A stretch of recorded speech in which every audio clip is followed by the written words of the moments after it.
Nós queremos começar o nosso culto desta noite. Bem-vindos a todos que estão aqui presencialmente. Bem-vindos àqueles que estão em casa nos assistindo.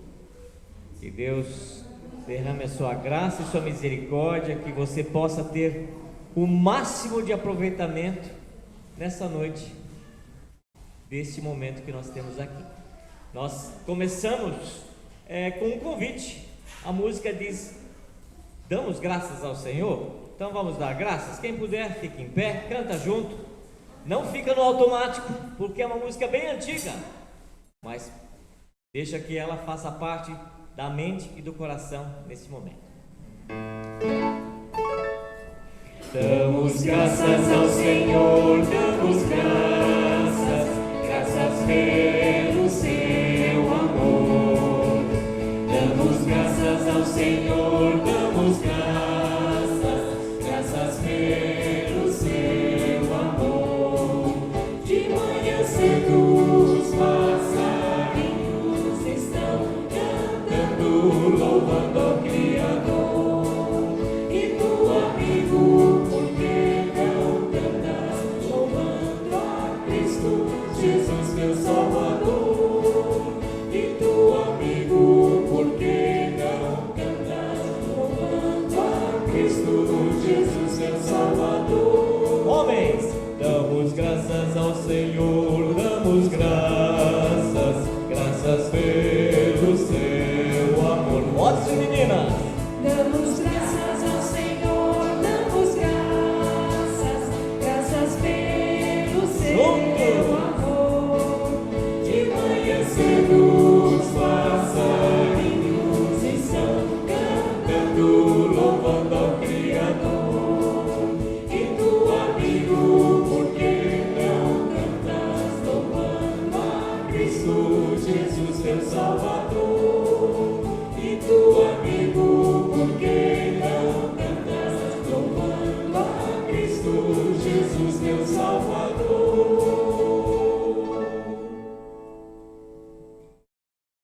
nós podemos sentar.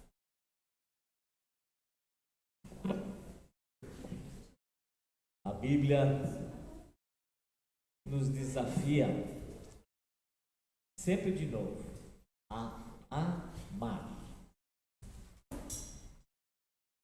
E confesso que esse é um tema difícil para mim e para você, creio também. Mas a pergunta que eu queria te fazer: amar depende só de relação afetiva e de sentimento? Se a nossa resposta for sim, nós não vamos conseguir amar.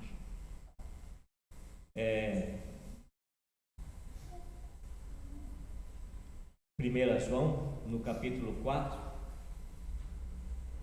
versículo 21, nos diz: Ele nos deu este mandamento, 2 pontos: quem ama a Deus, ame também seu irmão. Eu quero tomar a liberdade de ler para vocês, e eu creio que alguns de vocês leram no presente diário há uns dias atrás. O tema é amor tamanho grande, e me chamou muita atenção essa história, e tenho certeza que quem leu vai se lembrar. Veja só, li em algum lugar uma crônica a respeito de uma moça que trabalhava em um brechó. Certo dia, entrou na loja uma senhora obesa, e a jovem imediatamente desconfiou que a cliente não encontraria ali nada que lhe servisse. Apreensiva e constrangida, observou a mulher percorrendo as araras, procurando em vão.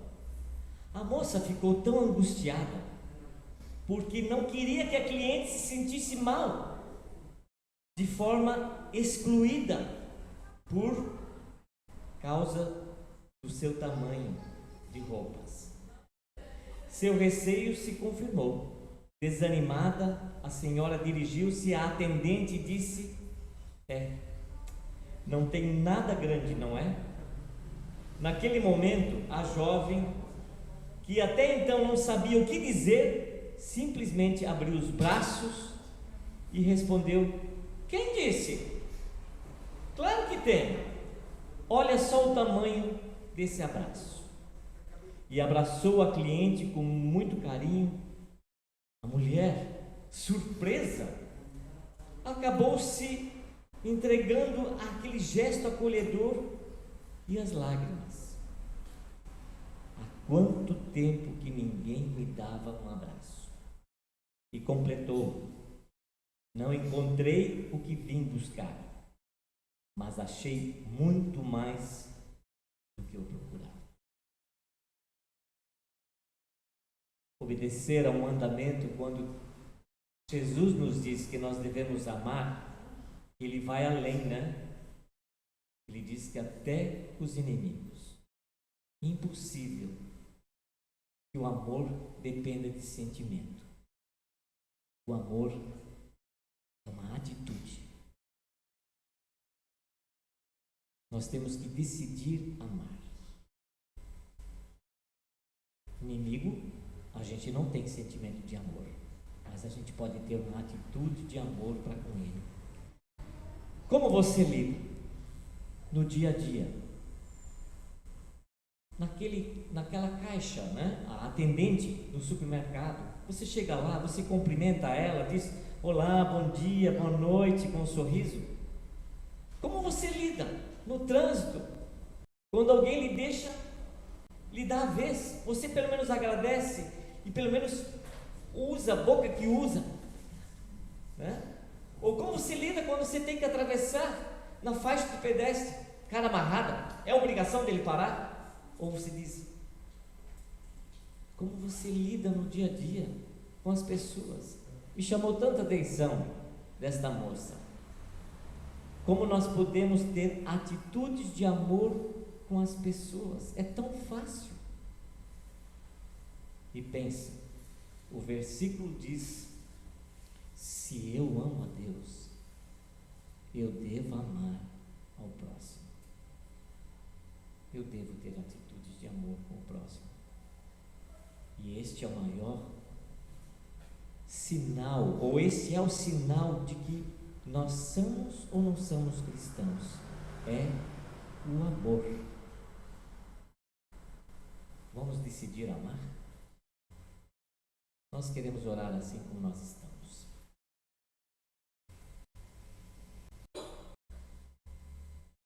Senhor, nós queremos silenciar na Tua presença. Nós não te vemos, mas nós sabemos que Tu estás aqui. O Teu Espírito Santo está aqui. Não porque nós somos pessoas excepcionais, mas porque Tu prometeste que estarias. Nessa noite nós queremos abrir a Tua palavra.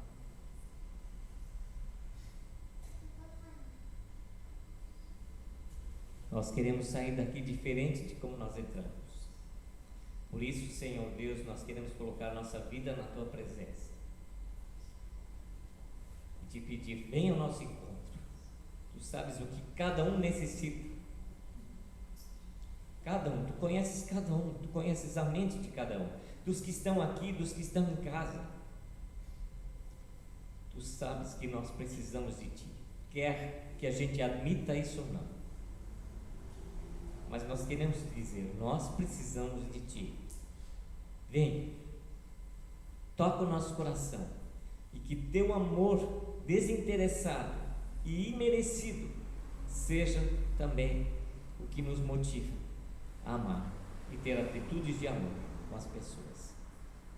Nós Te agradecemos por esta oportunidade de estarmos aqui em casa, tirando esse tempo para ter esse encontro contigo. Ajuda-nos a Te entregar o nosso louvor, a nossa gratidão neste culto. Assim nós te pedimos em nome de Jesus. Amém.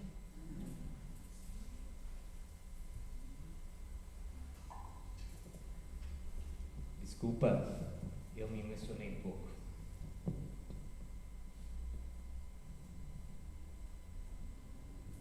Quem conhece Jesus como seu Salvador pessoal, continua tendo dificuldades, e não poucas, mas viver a vida com Deus é infinitamente melhor do que viver sem Ele. E este é o que o hino diz: pranto, angústia fazia parte de mim. Hoje continuo fazendo muitos problemas parte da minha vida, mas como é bem mais fácil dividir tudo com Ele. Nós queremos nos colocar em pé e cantar.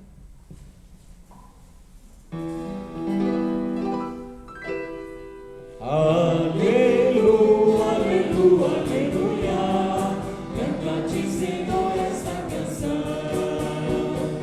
Aleluia, aleluia, aleluia, canto a ti, Senhor, com meu coração, porque me deste vida quando havia por de mim, me deste alegria quando havia pranto em mim. Por isso meu cantar, por isso meu louvor, por isso é que eu te dou o meu amor. Aleluia, aleluia, aleluia, canto a ti, Senhor, esta canção. Aleluia, aleluia, aleluia, canto a ti, Senhor, com meu coração, porque teu Santo Espírito está sendo derramado e todo o teu povo está sendo renovado. Por isso meu cantar, por isso meu louvor, por isso é que eu te dou o meu amor. Aleluia, aleluia, aleluia, canto a ti, Senhor, esta canção. Aleluia, aleluia, aleluia, canto a ti, Senhor, com meu coração.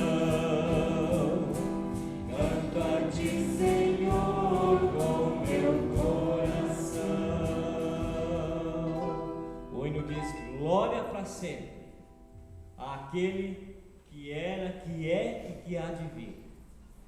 A sua promessa não falha. Que nós possamos nos manter firmes com Ele. Eu sempre digo para um amigo meu que eu não sei o quanto ele já entregou a sua vida para Jesus ou não, mas ele é uma pessoa que foi infeliz a vida toda. Ele já é idoso e às vezes ele me passa um áudio e diz assim: eu quero desistir de tudo, e eu tenho passado todo dia uma mensagem para ele. E aí eu sempre digo para ele: Augusto, se você caiu, levanta de novo, mas não fica estirado. Levanta de novo e anda com o Senhor. Assim também é a nossa vida. E Deus nos ajude a andar. Caiu, levanta, mas vamos ficar firmes na palavra até o final.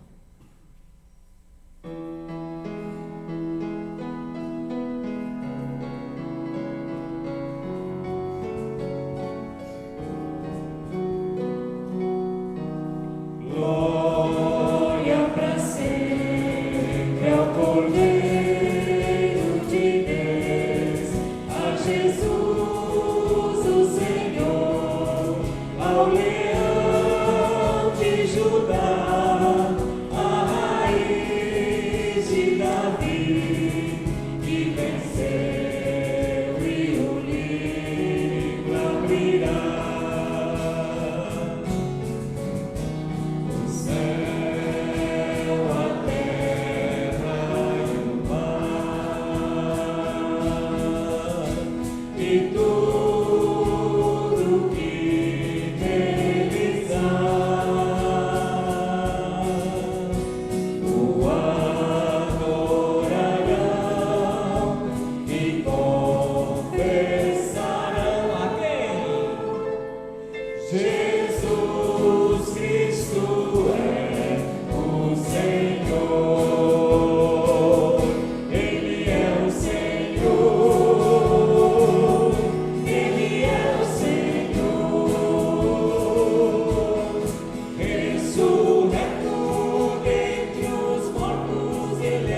Deus me ajude a ficar firme até o final, assim como deseja você também.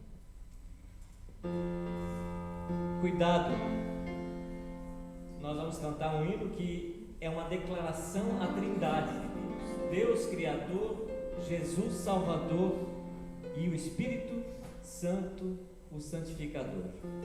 Nós temos que cuidar, porque algumas verdades estão ficando volúveis. Não deixe te convencer de que o sacrifício de Jesus para te salvar tenha sido em vão. Não há muitos caminhos para Deus, há um só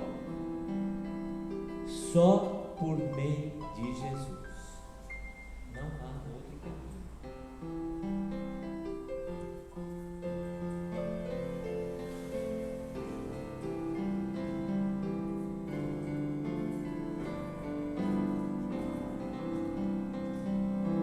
Creio, Senhor, que és Deus, Deus nosso Criador. Creio, Senhor, que és Pai, que de todos cuidas com grande amor. Creio, Senhor, que és Pai, que de todos cuidas com grande amor. Creio, Senhor, que és Deus, Deus nosso Redentor. Creio, Senhor, que és bom, pois quiseste ser nosso Salvador. Creio, Senhor, que és bom, pois quiseste ser nosso Salvador. Creio, Senhor, que és Deus, Deus santificador. Creio, Senhor, que és santo e que nos inspiras com teu amor. Creio, Senhor, que és santo e que nos inspiras com teu amor. Ele possa nos inspirar nessa noite com a sua palavra, seja aqui ou seja lá em cima com as crianças. Pastor Roberto, nós podemos sentar? Vamos chamar as crianças? Eba!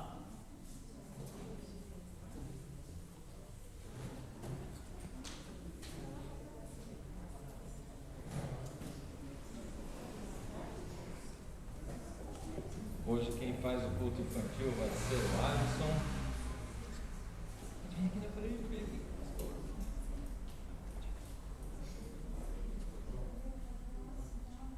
Vem também, Rebeca?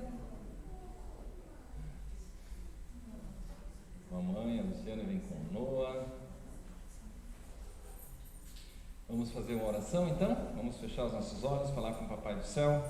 Querido e amado Deus, obrigado por esse culto, que podemos estar aqui em família, e obrigado também que agora as crianças podem ouvir Tua palavra, podem conversar, podem brincar, se divertir, estudando e pensando também no Teu amor e naquilo que Tu tens para elas. E também, Senhor, pedimos que Tua palavra abençoe as nossas vidas e nos ajude, nos oriente, em nome de Jesus. Amém. Um abençoado culto para vocês.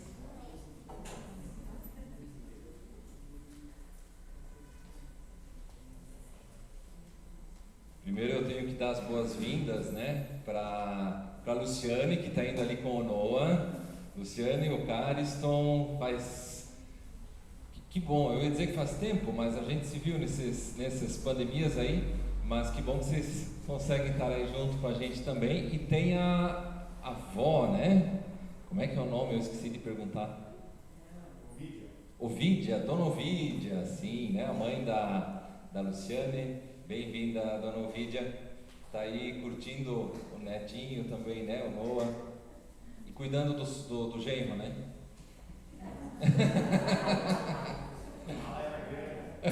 Como é que é, cara? E a gente se alegra também com a Débora. A Débora está de mudança, né? Próximos dias, Débora Walter, né? Tem a Débora Gutmann e a Débora Walter. Agora a gente vai se confundir de novo. Mas a Débora Walter está de mudança aí para Balneário de novo. A gente se alegra muito, Débora, que você está por aí também. É isso? De visita? O Edson está aí também. Não sei, Edson, nós te apresentamos semana passada, né, Edson? Legal. Edson vem de Joinville, está 3 meses por aí, né? Bem-vindo, Edson. Então, hoje nós vamos falar sobre dons e talentos. A igreja unida servindo no reino de Deus. Falamos de como a gente se alegra de poder estar aqui juntos, de poder ter o nosso encontro presencial também. Eu sei que nós temos o pessoal que está online, a gente se alegra com quem está junto com a gente online, né? Os de perto, que de repente não conseguiram vir, os de não tão perto assim, e até os de longe, que podem nos acompanhar, e a gente se sente junto com vocês, e nós queremos estar junto com vocês também, e que vocês estejam conosco aqui no culto. E eu penso assim, é um milagre você estar aqui hoje. É um milagre você nos acompanhar online, porque nos nossos tempos, também naquilo que o Renato falava, né? Tem tantas ideias, tantos pensamentos, e aí se alguém busca uma igreja, busca ouvir a palavra de Deus, busca a orientação de Deus, busca uma palavra que lhe coloque nos eixos, lhe coloque no rumo, que lhe dê paz ao coração, que lhe transforme a vida. Isso é um milagre, isso é a ação do Espírito Santo nas nossas vidas.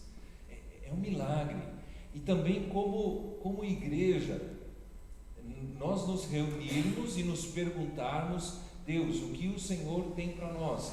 Deus, aonde nós podemos e onde nós precisamos mudar alguma coisa na nossa vida? Onde o Senhor precisa transformar algo na gente, para que nós também estejamos dentro dos teus planos, para que nós estejamos crescendo espiritualmente, para que nós estejamos andando do jeito que Deus quer que nós caminhamos. E é dessa perspectiva também que eu falo desse assunto. Quando se fala de dons, né, dons espirituais, muitas vezes se imagina, por exemplo, qual é o meu dom, né, quais são os meus talentos, como é que eu posso então dessa forma servir a Deus? E às vezes assim, lá vem o pastor, né?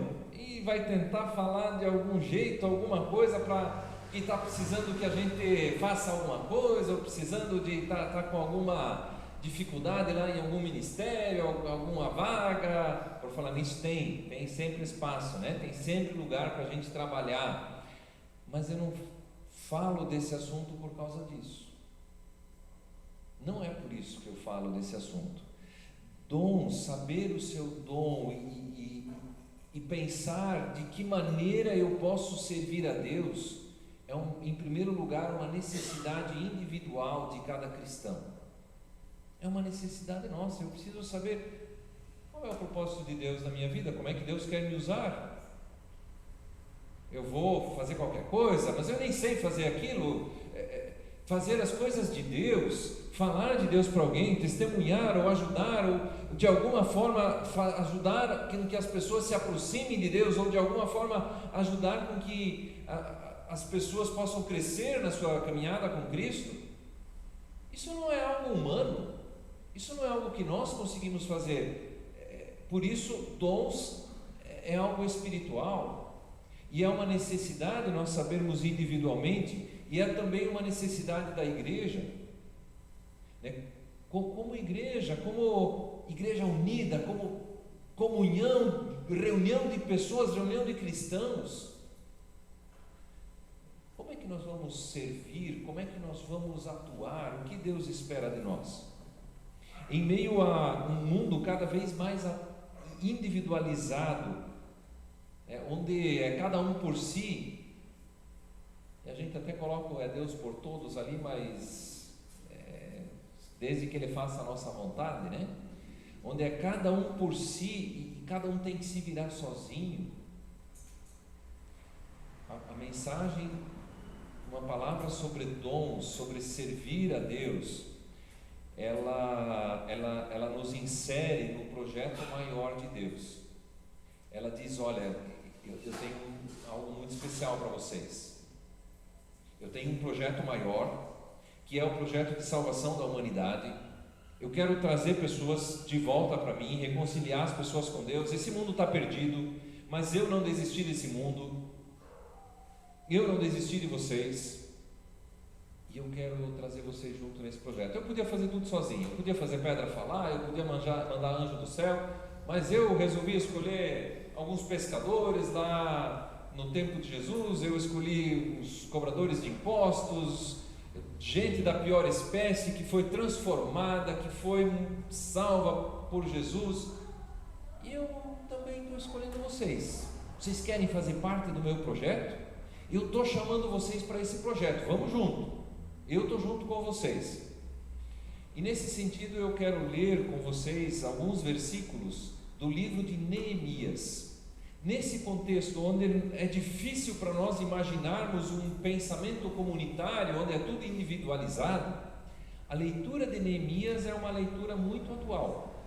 Neemias é um livro lá do Antigo Testamento. Neemias era copeiro do rei persa, no tempo em que o povo de Judá tinha sido levado para a Babilônia, e aí o império da Babilônia foi dominado pelos persas. Os judeus estavam tudo lá, passou 70 anos e mais um tanto.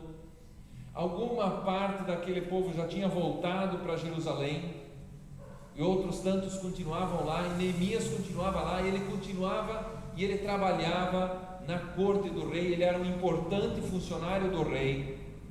Ele era copeiro do rei, então ele servia a bebida do rei.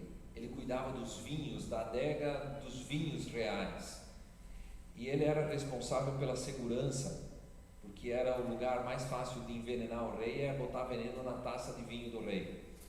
E além disso, por esse cargo de confiança, ele era também um conselheiro muito próximo do rei. Talvez ele não tinha o cargo de conselheiro, mas era alguém que estava sempre junto, na hora da comida, na hora da bebida. E enquanto eles conversavam, enquanto o rei comia, enquanto o rei bebia, ele conversava também com o Neemias. E essa era a função do Neemias, e ali estava o Neemias. E o livro de Neemias, ele começa dizendo que o Neemias recebe a visita de um parente, de um irmão lá de Judá, e ele pergunta como estão as pessoas que estão morando lá em Jerusalém. Como é que está aquele povo que voltou? Como é que está o povo que ficou lá? Como é que está a vida deles? Deve estar muito boa, deve estar tudo certo, tudo legal. E aí o Anani conta o seguinte: se você tiver a sua Bíblia, você pode abrir no livro de Neemias, no Antigo Testamento, ou senão vai aparecer aqui também, na projeção, vai aparecer aí na transmissão também, o texto bíblico. E nós vamos ler alguns versículos, e aí depois nós vamos ler muitos versículos. Normalmente eu não gosto assim de fazer uma leitura muito comprida do texto bíblico, né? De destacar só assim as partes principais, mas se você quiser esquecer tudo o que eu falar aqui, pode esquecer, desde que você lembre daquilo que está escrito, desde que a palavra de Deus, e não a minha palavra, mas a palavra de Deus, a interpretação dessa palavra, o entendimento dessa palavra, que isso fique gravado, porque essa é a palavra de Deus, e é por meio dessa palavra que Deus nos edifica. Então é Neemias capítulo 1, o verso 3, essa é a resposta para a pergunta do Neemias. E eles me responderam: aqueles que sobreviveram ao cativeiro e estão lá na província, passam por grande sofrimento e humilhação. O muro de Jerusalém foi derrubado e suas portas foram destruídas pelo fogo. A história começa com uma descrição de um grande problema, um grande sofrimento. A história de Neemias, ela descreve uma situação terrível. A cidade de Jerusalém tinha sido destruída, a turma que voltou construiu as suas casas, depois construíram o templo, mas os destroços ainda estavam lá. Sabe quando a gente destrói ou derruba uma casa, ou então vai fazer uma arrumação dentro de casa e você tira tudo e sobra um monte de lixo? E assim estava aquela situação, estava a cidade. Tinha um monte de lixo, um monte de problema, um monte de dificuldade, e porque eles não conseguiam reconstruir, as dificuldades aumentavam mais ainda. Eu penso que essa é uma descrição do nosso tempo também, dos nossos dias. Os que sobreviveram, seja os que sobreviveram do Covid, os que passaram pelo Covid, os que vivem nos dias de hoje, os que vivem nesses tempos pós-modernos, nesses tempos da chamada modernidade líquida, onde os relacionamentos são líquidos, né? Eles passam sem precisar se aprofundar nos relacionamentos, onde as pessoas são descartáveis, onde as pessoas são um objeto. Nesses tempos, esse versículo ele descreve o que nós vivemos. Nós vivemos num mundo fragmentado, dividido.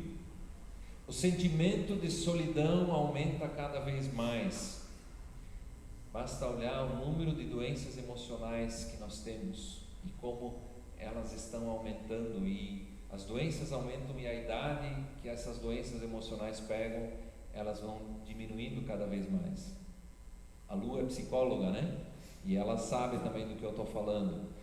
Tempos atrás, o William falou aqui do Setembro Amarelo, né? Que é a questão da prevenção, da valorização da vida, da prevenção do suicídio. As doenças emocionais estão aumentando, seja por sequelas da Covid. Parece que a depressão também é uma das sequelas da Covid, ou sequelas da quarentena, mesmo quem não pegou Covid. O ter que ficar isolado, ou sequelas da enormidade de informações negativas que nós recebemos, e de situações preocupantes, alarmantes, que não vem esperança ou não vem futuro, ou mesmo sequelas do isolamento autoimposto, né? De você não simplesmente, não vou sair, não vou ver ninguém, ou dessa situação de não conseguir encontrar de novo confiança para voltar à vida. E a gente fala do normal ou do novo normal porque não vai mais voltar como era antes, mas a gente precisa encontrar um novo jeito de viver, e quando não se encontra, né, o sentimento de solidão ou a realidade da solidão, a fragmentação das famílias, o aumento do número de divórcios nesse tempo. É absurdo o aumento do número de divórcios, o aumento de violência contra a mulher e abuso contra crianças e adolescentes. E para nem ficar tão longe assim, né? As famílias rachadas. E às vezes, sabe, é importante discutir política, é importante saber se vai se vacinar ou não vai se vacinar, como é que a gente vai se cuidar. Vamos conversar sobre isso. Mas, gente, dividir por causa disso, se brigar a tal ponto de não conseguir mais conversar. Que irmão na fé são esses? Que irmandade é essa que não consegue discutir uma diferença e debater uma diferença e pensar diferente e continuar irmão e irmã em Cristo? Saber que o que nos une é Jesus, ou seja, irmãos de sangue, na mesma casa, às vezes estava lá longe, né? Não podendo se ver por causa do isolamento, da quarentena, mas conseguia se brigar pelo WhatsApp por causa de vacina ou por causa de questões políticas. O que é isso? Que tipo de fé nós estamos vivendo? Parece que estava longe, podia aproveitar e falar só aquilo que ia unir, o que era bom, mas ficava achando encrenca. E nós estamos no nosso país divididos, de pessoas que estão cada vez, essa é uma questão, um fenômeno atual também, não é só a questão do Brasil, é toda uma questão filosófica, sociológica que envolve isso, mas estamos divididos a tal ponto, em extremos de um lado ou do outro, e isso se nos torna mais importante do que o próprio Senhor que nos une, e o Espírito Santo que é espírito de união e não de divisão. Essa é a nossa sociedade, é assim que a gente está. Eu não falo isso para criticar, eu acho que a gente tem que botar a mão na consciência sim, mas isso não é só problema nosso. Talvez nós até conseguimos lidar um pouco melhor por causa da nossa fé com essa situação, mas quantas pessoas estão divididas e rachadas por isso?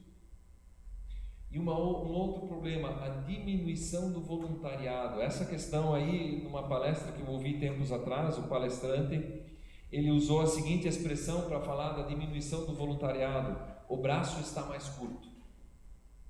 Ele diz: o Brasil nunca foi expert em voluntariado, mas parece que o nosso braço encurtou. É mais difícil a disposição, o desejo, a motivação. Temos que encontrar a motivação, mas está mais difícil. Sem falar do luto, sem falar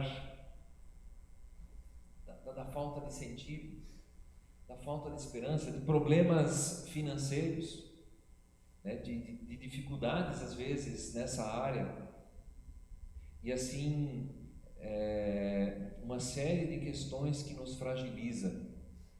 E o povo, os que sobreviveram, o restante, eles estavam em grande sofrimento e humilhação. Essa é a situação. O que o Neemias faz? Quando ouvi essas coisas, próximo versículo, amor, quando ouvi essas coisas, sentei-me e chorei. Poxa, parece que não ajudou, Mas tem algumas coisas aqui interessantes. Ele ouviu. Às vezes tem coisa que a gente preferia não ouvir, de tão difícil que é. Mas se já é difícil ouvir, imagina viver. Então, a gente pode se esforçar também em ouvir. Ele ouve, ele senta e chora. E realmente, no primeiro momento, parece que ele não sabe o que fazer, porque tem situações que é assim, a gente não sabe o que fazer. Mas essa atitude aqui dele chorar, dele lamentar, dele chorar com os que choram, nós às vezes somos muito rápidos para julgar, mas chorar com os que choram é difícil para nós. E é a palavra de Jesus. E aí depois ele ora: passei dias lamentando-me, jejuando e orando ao Deus dos céus. E tem um detalhe da oração dele que eu quero chamar a atenção de vocês no verso 6. Confesso os pecados que nós, os israelitas, temos cometido contra ti. Sim, eu e o meu povo pecamos contra ti. Ele, quando olha para a situação, ele chega e diz: pois é, nós temos problemas, o povo lá destruiu a nossa cidade, mas a grande questão é a nossa relação com Deus. E nessa oração que a gente tem descrita ali, o grande problema é a relação com Deus. Nós abandonamos o Senhor. E aí ele não vivia naquela época que a cidade foi destruída, mas ele diz: nós, teu povo e eu. Ele assume a sua parcela de responsabilidade. Eu estou junto nessa história, eu também não fiz nada, eu também abandonei o Senhor. E precisamos voltar a Deus. E aí a história continua nos dizendo, o livro de Neemias nos diz que depois ele vai falar com o rei, e ele pede os negócios lá para o rei, o rei deixa ele ir para Jerusalém, ele chega em Jerusalém, ele examina a situação e ele propõe a reconstrução. E aí vem o capítulo 3, e esse é o capítulo que eu quero ler com vocês. São só 32 versículos, gente. E é um monte de nomes, sabe aqueles versículos que a gente lê na Bíblia é só um nome aqui, vamos pular isso. Agora deixa eu fazer uma pergunta. Vamos contar a história da Melqui BC, Melqui Balneário. E vamos dizer quem estava no culto hoje. E se eu esquecer o teu nome, você vai gostar ou você vai ficar chateada comigo? Ou então o pessoal que está online, né, que a gente faz questão de ler o nome de vocês no final do culto. E para quem está aqui, a gente fica feliz da vida, né, de saber quem está junto. E vocês imagino que ficam felizes de ver quem está aqui presencialmente. E que especial a gente saber do nosso nome. Talvez a próxima vez que a gente lê lista de nome na Bíblia, a gente vai pensar um pouco diferente, mas eu sei que é difícil, é complicado. Tá? Mas aqui tem alguns detalhes que chamam a atenção. Eu vou ler, eu vou falar rapidinho de alguns detalhes só. Capítulo 3, então, diz assim: o sumo sacerdote Eliasibe e os seus colegas sacerdotes começaram o seu trabalho e reconstruíram a porta das ovelhas. Eles a consagraram, colocaram as portas no lugar, depois construíram o muro até a torre do Sem, que consagraram, e até a torre de Hananiel. Os homens de Jericó construíram o trecho seguinte. Isagur, filho de Inri, construiu logo adiante. A porta do peixe foi reconstruída pelos filhos de Razenaá. Eles puseram os batentes, colocaram as portas, os ferrolhos e as trancas no lugar. Merimote, filho de Urias, neto de Acós, fez os reparos no trecho seguinte. Ao seu lado, Mesulão, filho de Berequias, neto de Mesezabel, fez os reparos, e ao seu lado, Zadok, filho de Baaná, também fez os reparos. O trecho seguinte foi reparado pelos homens de Tecoa. Aqui tem um detalhe interessante, mas os nobres dessa cidade não quiseram se juntar ao serviço, rejeitando a orientação de seus supervisores. A porta gesana foi consertada por Joiada, filho de Pazéia, e por Mesulão, filho de Bezudias. Eles puseram os batentes e colocaram as portas, os ferrolhos e as trancas no lugar. No trecho seguinte, os reparos foram feitos por Melatias, de Gibeon, e Jadon de Meronote, homens de Gibeon e de Mispá, localidades que estavam sob a autoridade do governador da província do Trans-Eufrates, até de longe vieram. Uziel, filho de Haraías, um dos ourives, olha, até um ourives aí, fez os reparos do trecho seguinte. E Hananias, um dos perfumistas, fez os reparos ao seu lado. Eles reconstruíram Jerusalém até o muro largo. Refaías, filho de Ur, governador da metade do distrito de Jerusalém, fez os reparos do trecho seguinte. Ao seu lado, Gedaías, filho de Harumaf, fez os reparos em frente da sua casa. E Ratus, filho de Razabineias, fez os reparos ao seu lado. Malquias, filho de Harim, e Hassub, filho de Paate Moabe, repararam outro trecho e a torre dos fornos. Salum, filho de Haloes, governador da outra metade do distrito de Jerusalém, fez os reparos do trecho seguinte com a ajuda de suas filhas. Olha só, e a Bíblia nem é machista, né? Até as filhas ajudaram. A porta do vale foi reparada por Hanum e pelos moradores de Zanoa. Eles a reconstruíram e colocaram as portas, os ferrolhos e as trancas no lugar. Também repararam 450 metros do muro até a porta do esterco. A porta do esterco foi reparada por Malquias, filho de Recabe, governador do distrito de Bet-Haquerem. Ele a reconstruiu e colocou as portas, os ferrolhos e as trancas no lugar. A porta da fonte foi reparada por Salum, filho de Col-Rosé, governador do distrito de Mispá. Ele a reconstruiu, cobriu-a e colocou as portas, de novo, os ferrolhos e as trancas no lugar. Também fez os reparos do muro do tanque de Siloé, junto ao jardim do rei, até os degraus que descem da cidade de Davi. Além dele, Neemias, filho de Asbuque, governador do meio distrito de Bet-Zur, fez os reparos além da frente dos túmulos de Davi até o açude artificial da casa dos soldados. Metade dos versículos, gente, tem mais trabalho para fazer, para vocês verem quanta coisa eles tinham, né? Até nesse sentido é interessante ler tudo para a gente perceber, está demorando esse negócio, mas imagine eles, olhar aquela situação toda, né? Tem que fazer. Depois dele, os reparos foram feitos pelos levitas. Os levitas, às vezes se pensa, levitas eram os cantores do templo. Os levitas até eram os cantores do templo, mas os levitas também eram aqueles que faziam a faxina do templo. E o templo tinha sacrifício, tinha que limpar o churrasco, tinha que limpar a sujeira do sangue que ficou por ali, né? Levita não é cantor, até canta, mas em primeiro lugar é faxineiro.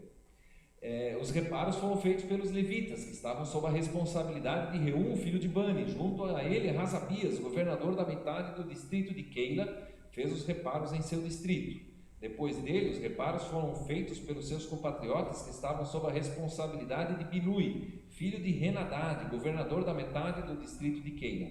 Ao seu lado, Ezer, filho de Jesua, governador de Mispá, reconstruiu outro trecho, começando de um ponto que fica em frente da subida para a Casa das Armas, indo até a esquina do muro.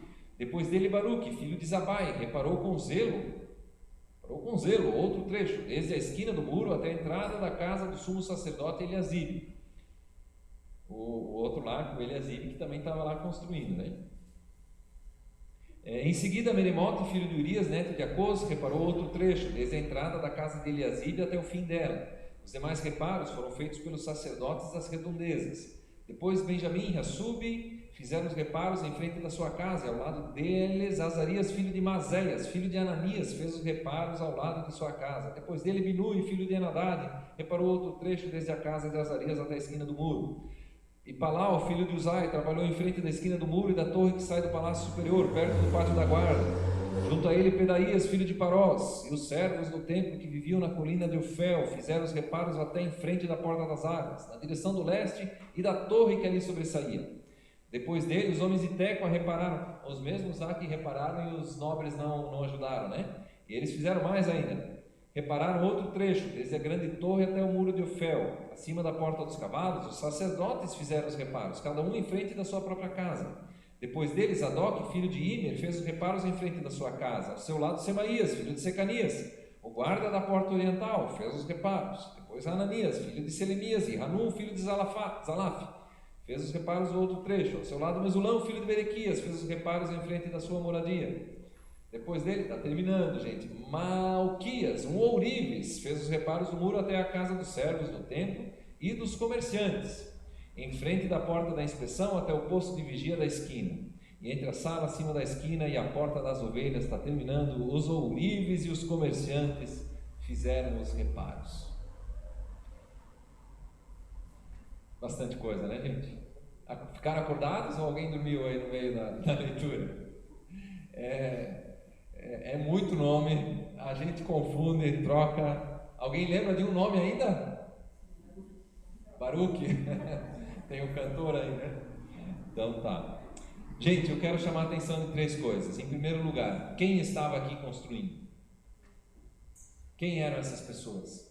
As mesmas, o povo de Israel, né? O povo de Judá, mas eram as mesmas pessoas que lá no versículo 3 do capítulo 1 diz que os restantes que estavam lá estavam em sofrimento e humilhação. Em meio às suas dores, em meio ao seu sofrimento, em meio à sua angústia, eles são chamados por serviço. Era aquele povo que estava sem rumo, sem projeto. Eles são inseridos como parte importante do projeto do Reino de Deus. O povo que está ferido, o povo que está machucado. Não é à toa que Jesus diz: eu vim para os que estão doentes, eu vim para os pecadores. Jesus veio para nós, no meio das nossas dificuldades, e Ele diz: vem, cuida das minhas ovelhas, como Ele fala para o Pedro, quando Pedro estava quebrado diante dele, né, que tinha negado Ele, e aí Pedro é perguntado, né, Jesus pergunta para o Pedro: tu me amas? Sim, eu te amo, tu sabes que eu não sou tudo aquilo e tal, né, mas eu te amo. Jesus diz para o Pedro: cuida das minhas ovelhas. São essas pessoas que se reconheceram falhas, que se reconheceram fracas, que sabem do seu luto, que sabem da sua dor, que sabem da sua angústia, que sabem dos seus problemas, que Jesus diz: vem comigo, vem para a minha igreja, vem para andar comigo no discipulado, vem para ser meu filho, vem para andar junto. A segunda questão, aqui nesse relato, há um relato de conversão. Aqui tem gente que mudou de vida, que se converteu para o jeito de Deus. eles constroem na frente das suas casas. E esse é um detalhe muito interessante. Quando a primeira turma lá voltou para Jerusalém, eles começaram a construir as suas casas, começaram a deixar tudo o que eles tinham de novo em ordem, cada um se preocupando só com o seu e cuidando bem do seu. Até que chega o profeta e diz para eles: vocês estão cuidando da casa de vocês, mas da casa de Deus vocês estão deixando de lado. Eu sei que está ali sem rumo, sem caminho, mas vocês estão deixando de lado.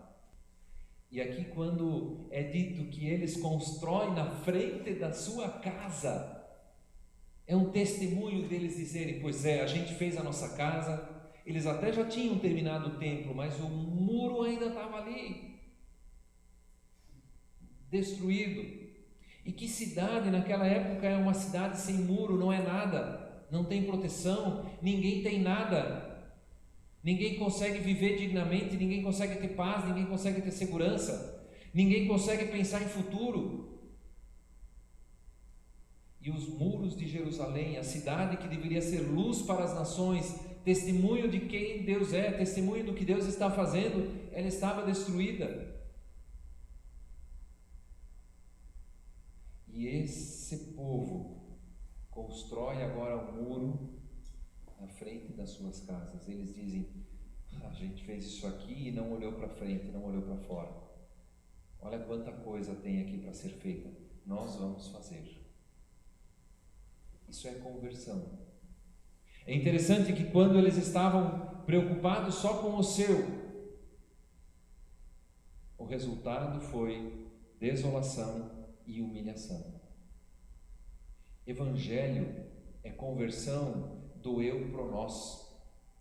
O Evangelho de Jesus, ele nos converte do indivíduo para a comunidade, do olhar para o seu umbigo para olhar para o próximo.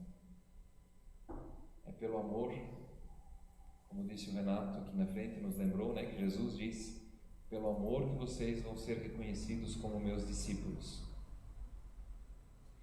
Terceira coisa que eu quero chamar a atenção: o envolvimento desse pessoal. Aqui daria para falar 1 hora inteira de quanta gente estava envolvida. Parece que eles estão de mãos dadas ao redor dos muros. Esse reparou ao lado desse o trecho seguinte, estou sempre trocando. Foi reparado por esse, aí em dois eles repararam a porta e mais aquele estava do lado e aquele povo todo fazendo ali. Eles vão quase que se dando as mãos ao redor do muro, um ao lado do outro. Quantas pessoas envolvidas, cada um fazendo a sua parte. Cada um faz a sua parte, mas todos são beneficiados. E eu acho que aqui cabe uma palavra também que eu acho que foi Aristóteles que disse: o todo é maior do que a simples soma de suas partes. Que isso é muito interessante, que eles estão todos unidos ali. Nós somos mais do que a soma de todas as partes quando nós estamos unidos. Como é agradável quando os irmãos vivem em união. Além disso, também aqui as pessoas que se envolvem, sacerdotes, levitas, governadores, filhos de governadores, até as filhas, os ourives, perfumistas, o povo de Tecoa, embora os nobres não, tem os únicos que aqui não se envolveram, que foram chamados para se envolver e não quiseram, diversas unidades familiares, diversas cidades vizinhas, que se unem ali pela localização onde eles moram. E aquilo que eles fazem, o detalhe do trabalho, as portas ali, os batentes, as trancas, ferrolhos, aquilo é repetido sempre de novo, para chamar atenção. Os sacerdotes que foram construindo e consagrando aquilo que eles já construíam. Depois todo o muro e toda a cidade é consagrada, mas eles já vão fazendo e consagrando, até para nos dizer que esse trabalho não é só um trabalho braçal, e que esse trabalho braçal aqui é servir a Deus. Eu quero concluir: nós não temos um muro para construir, mas em meio ao nosso mundo machucado, também em meio a muitas feridas e dores, nós somos chamados a anunciar um Deus onde Ele mesmo é o nosso muro. Nós somos chamados a anunciar um Deus onde Ele é o nosso muro. Falta-nos muro nos dias de hoje. A igreja primitiva assumiu esse papel. Quando Lucas relata como vivia a igreja primitiva em Atos, ele diz que eles se dedicavam ao ensino dos apóstolos, à comunhão, ao partir do pão e às orações. Atos 2:42. Eu tenho lembrado disso algumas vezes, né? Quem estava online, né? Quem está aqui, é preciso se dedicar, senão a gente não vem se não se dedicar. Por isso eu digo, é um milagre, é obra de Deus na sua vida. Então aqui ele fala do estudo da palavra, o ensino dos apóstolos para viver dessa palavra, orientação, e que é orientação e sentido de vida. Nós temos uma palavra que ajuda as pessoas. Nós temos uma palavra que é muro para as pessoas, que é muro ao nosso redor. Às vezes é só a gente falar. Comunhão com os irmãos para carregar os fardos uns dos outros no meio da solidão. Nós somos chamados a nos preocupar uns com os outros, a ter gente que cuida da gente, que se importa com a gente. Eu sei que você não vai conseguir se preocupar com todo mundo, não dá. Normalmente nós, assim, o normal das pessoas é de ter em torno de 6 pessoas de amigos mais próximos, com quem a gente consegue se importar. 4 a 6 pessoas, 7, às vezes quem é mais comunicativo, 8. Mas é pouca gente. Uma por semana. Com quem a gente tem uma proximidade maior.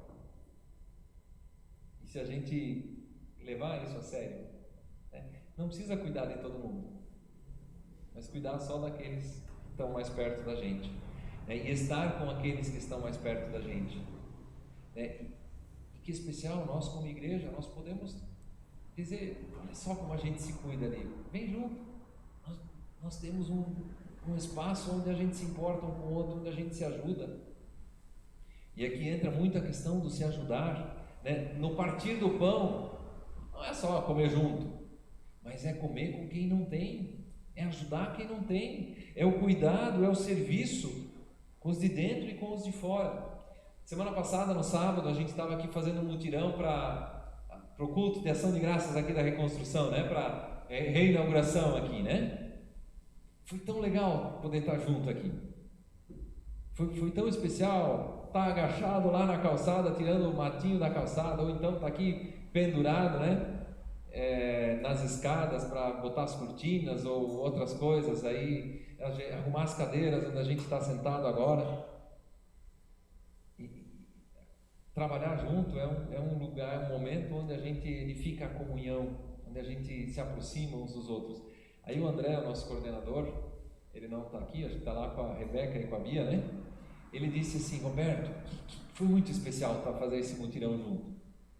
Mas também nós poderíamos, como igreja, estar com os olhos abertos e ir, às vezes, ali onde alguém está precisando. Poxa, fulano lá não tem como cuidar da casa, não tem como ajudar.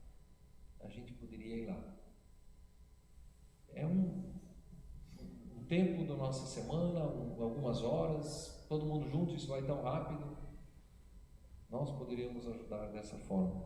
Sabe? Podemos orar que Deus nos abra os olhos e os ouvidos para estender a nossa mão. O braço está encurtado, Fazer fisioterapia, Coy? E aos pouquinhos. E aí vai alongando o nosso braço. Vai alongando o nosso braço. Se ficar encolhido, ele vai ficar cada vez pior. É isso, É bem isso. Vai ficar cada vez pior e vai começar a doer. Mas quando vai fazendo exercício, quando vai esticando, a gente percebe, poxa, eu ajudei a construir esse negócio, Eu estava ali no muro, construindo isso. E por fim, a oração. Dependência de Deus. Isso não é coisa nossa. Isso é agir de Deus. E por isso entra também algo que o Conselho tem nos proposto. Como comunidade, que nós procuremos descobrir quais são os nossos dons espirituais, para que nós possamos dizer, poxa, Deus me fez assim, Deus me capacitou dessa forma, Deus quer me usar dessa maneira, em Então ali, desse meu jeito, com as minhas características, com as minhas habilidades, ali eu posso edificar pessoas. Ali Deus quer que eu aproxime pessoas de Deus, ou que eu seja Deus chegando mais perto das pessoas. Então, nos próximos dias, até isso é um aviso aqui junto já na pregação, né? O conselho vai estar aí disponibilizando um testezinho bem breve, não é nem um teste completo de dons bíblicos, espirituais, bíblicos ali, né? É algumas orientações assim para a gente perceber, poxa, eu tenho habilidades, eu tenho dons nessa área aqui, do serviço, da administração, da ajuda, do ensino e por aí afora, da liderança, né? Evangelismo. Então, para que nós possamos perceber, e o conselho, né? Como conselho, nós queremos dizer assim, nós queremos ser uma igreja onde as pessoas que estão aqui conosco crescem espiritualmente, e as pessoas que estão aqui conosco, elas podem e elas se dispõem a servir com aqueles dons que Deus tem lhe dado, que elas de repente dizem, poxa, mas eu não sei cuidar de criança. Por falar nisso, quem quer ajudar com o culto infantil, fala com a Larissa, né? Mas eu não sei cuidar de criança. Mas eu tenho lá um grupo de amigos, a gente se reúne, a gente conversa, e às vezes vem umas perguntas lá, caramba, seria tão legal se eles lessem a Bíblia. Às vezes está lá o grupo de mães da escola e tal, a gente está com problema com os filhos. Poxa, seria tão bom se a gente tivesse um lugar onde conversar, uma ajuda bíblica aí sobre os filhos. Vamos sentar junto, vamos ler a Bíblia junto, vamos ver o que de repente a Bíblia fala sobre educação, ou algumas outras, sabe, não precisa ser nada assim, um ministério institucionalizado, estabelecido na igreja. Deus é criativo, e Ele nos fez criativos também, e eu achei muito legal aqui, né, quanta gente, os perfumistas, os ourives, esse pessoal nunca pegou numa pá de pedreiro na vida, e eles não tinham, o muro lá não era de tijolo, né? Era de pedra, o negócio era pesado. A mão do ourives ali, vai que uma pedra dessa cai na mão dele, e pode acontecer, né? Você está lá, escapou, aí que nunca mais vai conseguir emprego de ourives, mas ele coloca a sua vida ali, porque aquilo é mais importante, e aquilo não é só para ele, aquilo tem um projeto maior. Que Deus nos abençoe, que Deus nos ajude a descobrir os dons e a servir a partir dos dons que Deus nos deu. Amém. Eu quero orar com vocês. Pai amado, também nós muitas vezes estamos nesse mundo que carece de muros e sofremos por causa disso. Eu te peço, Pai, acolhe em teus braços, acolhe dentro dos teus muros, Senhor, dentro da tua palavra, da tua comunhão, do teu serviço, da dependência de ti na oração. Acolhe essa igreja, essa comunidade, as pessoas, Senhor Deus, neste mundo estão como ovelhas sem pastor, e nós aqui conhecemos o pastor, que tem palavra, que tem sentido, que tem alegria, que tem comunhão. Ó Senhor, nós te rogamos, manda trabalhadores para a tua seara, para a tua colheita.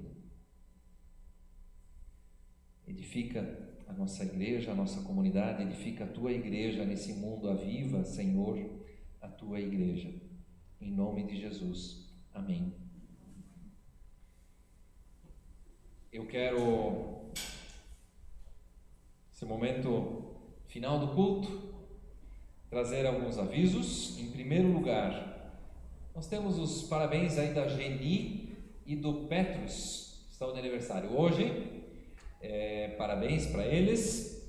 E também temos a agenda aí dos próximos dias. O Dose de Esperança, que nos próximos dias vai ser lançado aí, o tema vai ser esse, Dons e Talentos, né? Igreja a Serviço, Dons e Talentos. Então, se você quer compartilhar, fazer a arte do versículo, né? O versículo se pega da Bíblia, que fale sobre dons e talentos, e você pode mandar o versículo para mim, pode mandar o versículo com a arte para mim ou para Débora. Débora Gutierrez. E você pode acompanhar também, né, no Instagram, no Face, o Dose de Esperança, e compartilhar, mandar para os seus amigos, conhecidos.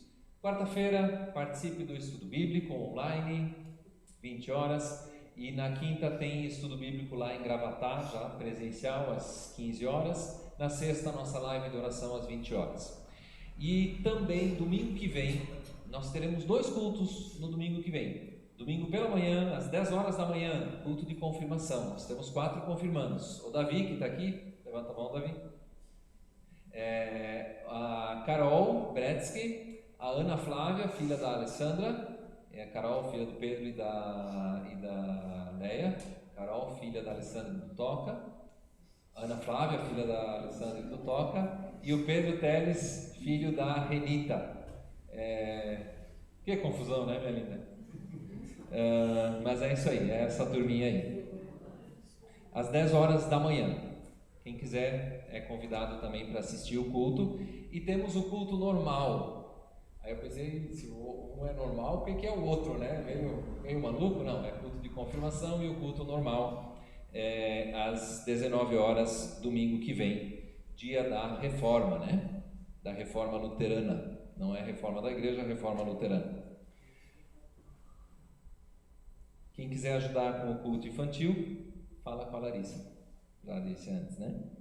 E também, se você está sendo convidado, né? Nós queremos convidar você a ajudar, participar desse ministério financeiramente também, com seus dízimos e suas ofertas. Você pode contribuir. Quem está aqui presencialmente, no final do culto, tem ali a cestinha na saída, pode colocar ali na saída, ou então durante a semana você pode também fazer via Pix, via depósito bancário. O Pix é com dados bancários, tá? Vai lá no aplicativo no Pix, põe lá dados bancários, funciona a transferência, não paga nada, não paga as taxas do banco. Ou pode trazer também durante a semana aqui a sua oferta. Quem estava junto com a gente online, quem participou com a gente do culto, se você tem também algum motivo de oração, quiser compartilhar, pode mandar nos comentários ali sempre, né?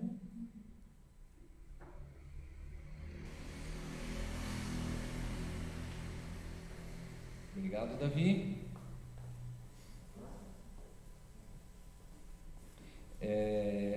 Quem estava junto com a gente? O José e a Singrid, a Sally Dio e a família, lá, a Ruth e a Raquel, a Irmgard Len, o seu Otacílio e a dona Ana, o Jean e a Zelina, dona Zelina, a Nilva e o Joel, o Ítalo Zailu de Medeiros, a Ruth Radins, mãe da Betina, a Tânia, Renan, Daniel, Shirley já está aí, Thiago?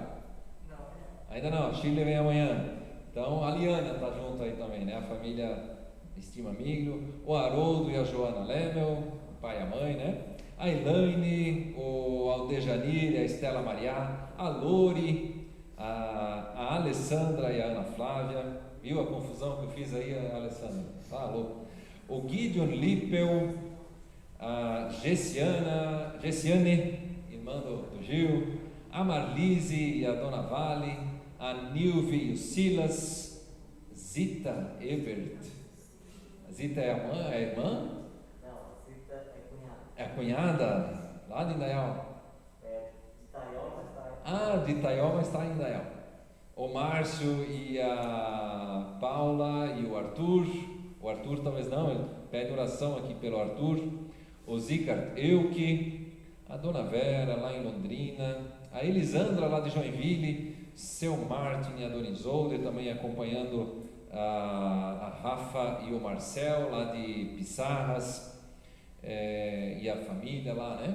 Então, sempre bem especial estar junto com vocês. Nós temos 2 motivos, e a Isolete, a mãe da Stephanie, né? A futura sogra do Alisson, aí está assistindo também. Eu vi aqui o comentário, a Isolete e o seu Beno, né? É isso aí. Nós temos aqui 2 pedidos de oração. A Nilve pede pelo neto, Silon Júnior, vai se submeter a uma cirurgia na quarta-feira. E o Márcio pede pelo Arthur, que está com laringite aguda. E quem está aqui presente, algum motivo de oração? Então, convido para orarmos. Quem puder se colocar de pé.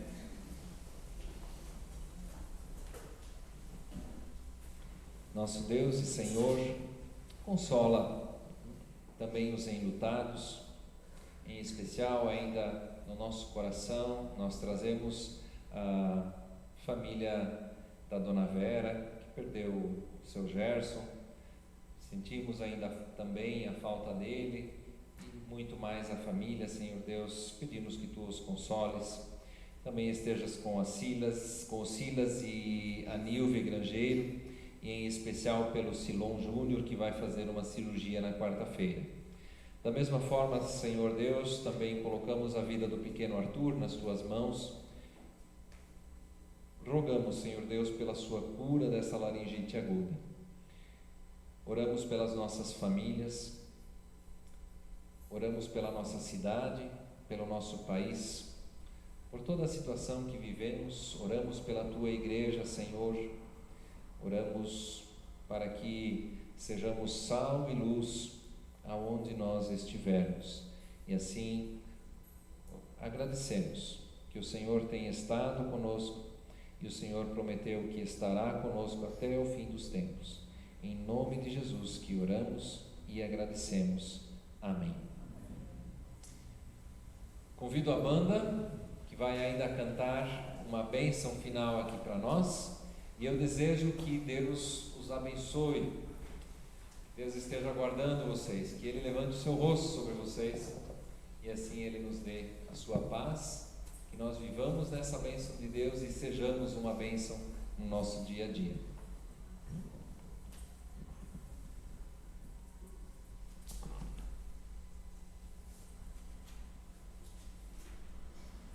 Quem conhece, canta junto. A paz do Senhor, a paz do Senhor, a paz do ressuscitado, a paz do Senhor a ti, a mim, a todos alcançará. A paz do Senhor a ti, a mim, a todos alcançará. A paz do Senhor, a paz do Senhor, a paz do ressuscitado, se faz presente agora e aqui, apressa-te a recebê-la. Se faz presente agora e aqui, apressa-te a recebê-la. A paz do Senhor, a paz do Senhor, a paz do ressuscitado, não pode viver trancada em ti, dispõe-te a compartilhar. Não pode viver trancada em ti, dispõe-te a compartilhar.